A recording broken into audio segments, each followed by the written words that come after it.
Bienvenue. Aujourd'hui, on plonge dans des notes assez intéressantes qui décrivent une scène. Ah oui, intéressant. De quoi s'agit-il?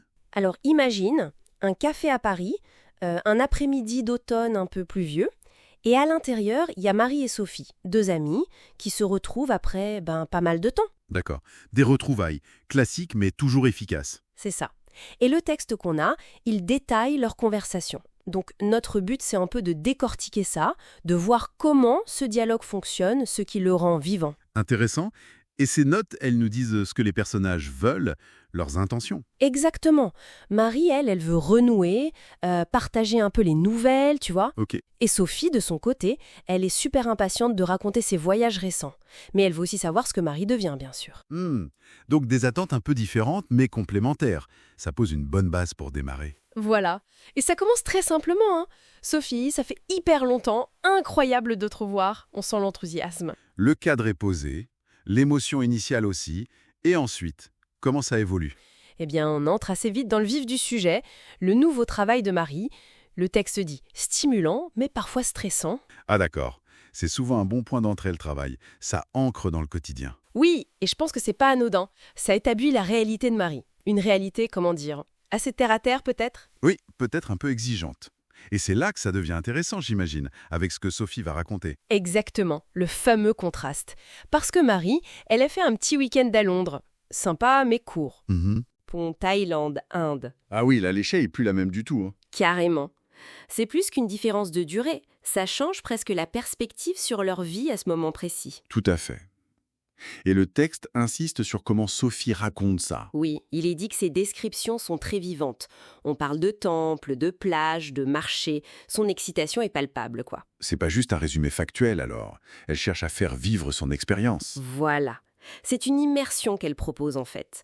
Et narrativement, c'est fort, ça nous fait ressentir son voyage. Et du coup, ça éclaire la réaction de Marie, j'imagine. Oui, parlons-en. Le texte note son enthousiasme, bien sûr, mais il suggère aussi une petite pointe d'envie, peut-être. Subtil. Elle y dit un truc du genre « Waouh, ça a l'air incroyable, j'adorerais faire ça ». Ce qui est intéressant, c'est que l'envie n'est pas martelée, elle affleure juste. Et c'est souvent plus efficace comme ça, non? Ça évite de tomber dans le cliché. En suggérant plutôt qu'en affirmant, ça donne de la profondeur à Marie. C'est ça. Elle devient plus humaine. Complexe. Leur amitié n'est pas juste un long fleuve tranquille. Il y a ses nuances. Oui, ce mélange de joie sincère pour l'autre et puis ses propres désirs, sa propre réalité, ça renforce le réalisme de la scène. Et la réaction de Sophie est clé aussi. Elle ne se contente pas de savourer son récit. Elle perçoit quelque chose chez Marie. Ah, elle est à l'écoute donc. Ouais. Le texte dit qu'elle suggère à Marie, avec compassion, de prendre du temps pour elle, de prévoir un voyage aussi. D'accord. Donc il y a un vrai échange, une connexion qui va au-delà du simple partage d'informations. L'écoute est active. Tout à fait. Et c'est là qu'on voit comment la structure du dialogue sert l'histoire finalement. On part des retrouvailles, on explore les expériences, le travail d'un côté, les voyages de l'autre. On touche à des émotions un peu complexes, l'excitation, l'envie, la compassion. Et tout ça mène logiquement vers une forme de résolution, ou du moins une nouvelle étape pour leur relation. C'est vrai. On ne reste pas sur cette potentielle petite mélancolie. Le dialogue se termine sur une note positive. Comment ça se conclut, d'après des notes? Eh bien, Marie se dit inspirée par Sophie. Elle commence à envisager un voyage pour l'année prochaine. Et surtout, elle décide de se revoir plus souvent. Ah, donc la conversation a eu un effet concret. Elle a renforcé leur lien et créé une intention pour le futur. Exactement.